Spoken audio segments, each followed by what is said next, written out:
what you're saying. Nani? Get out my business, okay? Heero, what was your defining moment? Being cut off the basketball team. Oh yeah, and getting your T-shirt. What'd your T-shirt say? Getting me a T-shirt that said what the boys are doing when the men are playing basketball. It's a lot of people think what the men are doing. What the men are doing while the boys are playing basketball. Yeah, a lot of people think it's like some type of like I'm being sarcastic, but no. Coach Bankston cutting me from the basketball team was single-handedly the most. It's my life in motion to be what it is today. Because if he had kept me on the team, I would have sat on the bench, never played, gained a sense of resilience and hostility for not being good enough, and probably just gone down a very emo phase that I never grew out of. But when he cut me, I went down to the basement and cried, and that's where I found the wrestling team badgering each other and body slamming each other. I heard them being slammed on the ground. I was like, oh my God, someone's fighting, someone's getting beat up. I need to help them. And I peeked my head in to see what was going on, and it was Coach Rogers who said it. He said, hey, are you a tough guy? And I said, I don't know. And he said, well, come back when you got the answer. And he slammed the door in my face. And ever since then, I was hooked. I was mystified. Greatest thing. Good is the deepest. I tell people all the time, failure is your friend, in the words of Bane. Yes, I would agree. Failure is your friend. Failure is just life teaching you what not to do the next time. That's all that it is. You cannot be afraid of it. Because if you are, then you will never do anything. You'll be paralyzed. Yeah, you got to go out and get it all the time. So let's say shout out to the chat. Yeah, Nafi says watching my brother Heero playing football and killing it in wrestling. Hey, we got some laughs out of Z. I appreciate it. Z's watching. If you're watching out there, Z, appreciate you coming through. Thanks for jumping Hey, you in. know what I would really appreciate Z doing? Going on YouTube and hopping in the chat and helping Fred out. Hey, if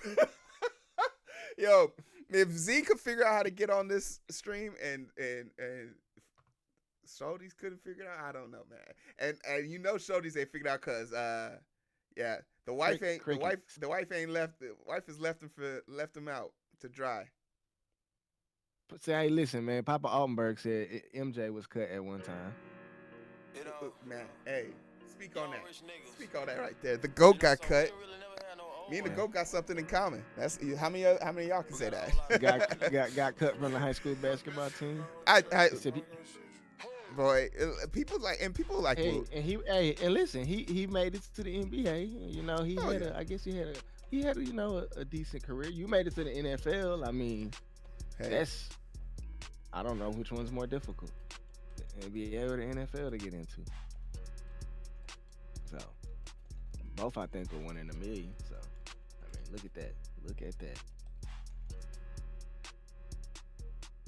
What would you tell the young people that are watching about that? How that experience made you feel? Like in the moment, what were you thinking?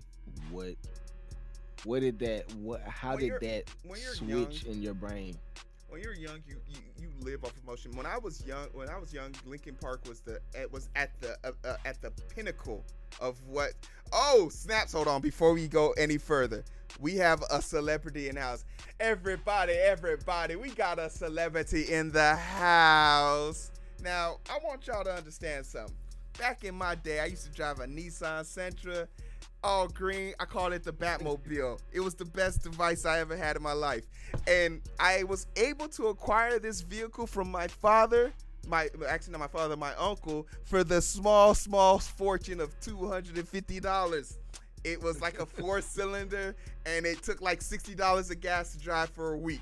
It was my best friend, and the only reason why I was able to acquire this vehicle is because my boy Shodies put me on game and taught me how to drive. And because of that, fast forward, look at what he's put into motion. Shodies taught me how to drive. Look at me now, baby. I'm saving lives. I'm on a stream, and you're here with me. You have made it to the live stream. Everybody just put one clap in the chat for me. Just put one clap in the chat. The round of applause right now. Thank you, Shodies. Hey, shout out to Ms. Lester. I'm up here, Heero. Thank you, Ms. Lester. I appreciate it. Shodies, so glad you joined us here before the end of the stream, and we didn't have a chance to see you or thank you. So, thank you so much for being with us, Shodies. Oh, that's great. That is great.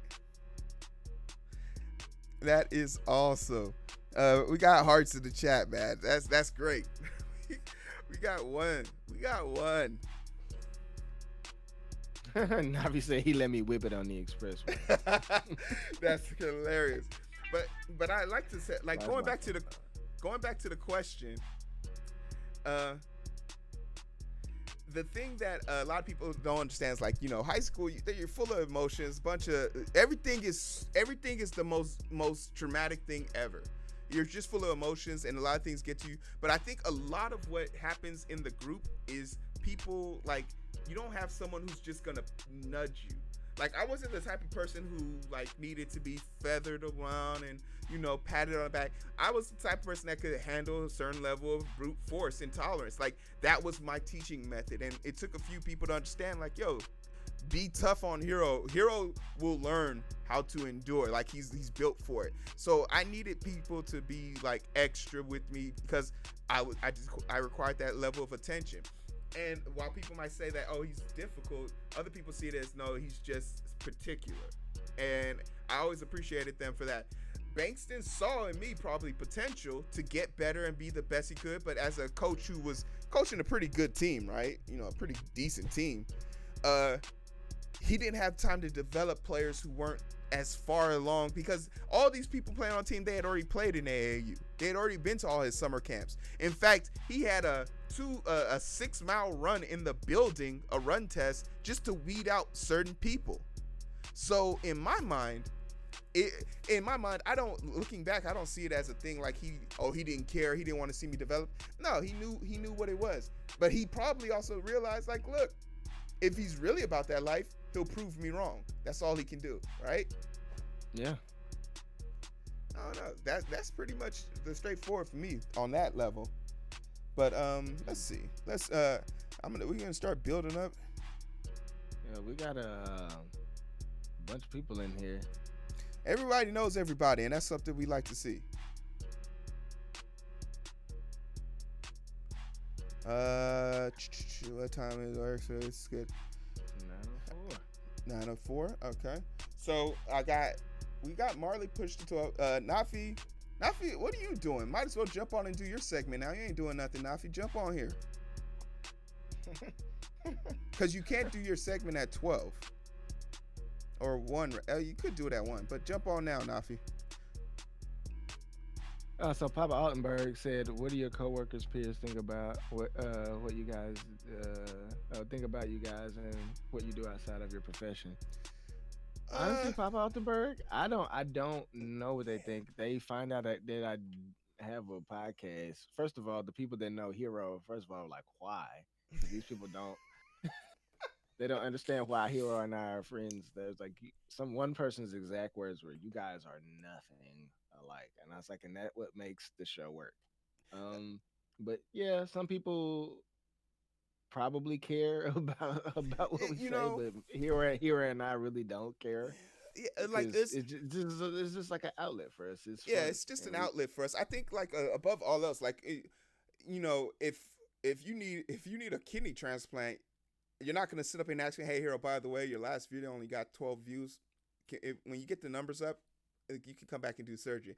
Like, if for our line of work, as long as it doesn't interfere with us saving lives, no one cares. And that's something that we live off of.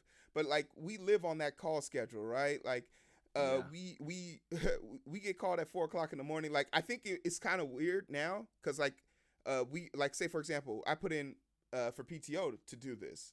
And it's sort of like one of those things where it's like, why are you taking time off? Is there an emergency? Like, they were so concerned. Like, why are you taking 3 days off? Is there something wrong? Do you like? They were seriously like, do you have COVID? Are you not telling us something? They were more concerned because as healthcare providers, we want to be where the action is. Like, I don't like when I have a patient I checked in and I don't get to see them leave. That bothers me because I'm saying to myself, I could have took better care of that patient. I could have, got him an extra scoop of ice cream on his way out, something. Like, it's ridiculous what we think about and what we come up with. But ultimately, like, we get a lot of support from, the people who are talking to us. And me and Eric have our shows on our podcast are vastly, some would even say almost inappropriate. But I think it's important for us to have some inappropriate conversations to give context to bigger issues and bigger ideas. And that's part of why we have this show. It's called The Identity Booth. Our goal is to try to identify with you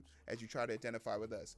Me and Eric are on the polar opposite scale of most things on life, but every day we come here, we debate, we argue, we laugh, and then at the end we say we love each other, and we talk for like 4 more hours until our significant others drag us apart. Like, I think too often in our life, we don't get to see tough, manly men wear pink and be cool and comfortable expressing themselves past breaking beer bottles over their heads. You can articulate yourself and be phonetically in charge of a conversation and have a debate where there is no winner or loser, just a debate. So we like that aspect of life and what it brings. You be ready? Go for it. You got down here in the comment. Fred says, "Do your best Bankston impersonation." I don't have a pocket Bankston, but I do have I'll give you all his mannerisms because when Bankston's on the sideline, it's like one of those situations where like you ghost the layup. He says, this is the timeout. He says, "Boy, get on the bench. Get on the bench and don't move." And when I say I need a guy, you not the guy. Like when I saw him say that to somebody, that changed that in my mind. I was like, I'm happy he cut me. I'm happy he cut me because if he said that to me on the court, man, he ghosted a left-handed layup, and he was like, he said, boy, he was saying that to the ref. Go sit on the bench and don't get up. That's out of control. Oh, KJ, you in here? Oh, man. And I'm sleep deprived, shorty on the line, and we fuss and fight. Seems like every night. Don't care who's wrong or right. I hope that in the side, slow it down and we can catch the vibes. But it's so hard to find through the daily grind, been working overtime. And I'm sleep deprived, shorty on the line, and we fuss and fight. Seems like every night, don't care who's wrong or right. I hope the end is sight, slow it down and we can catch the vibes.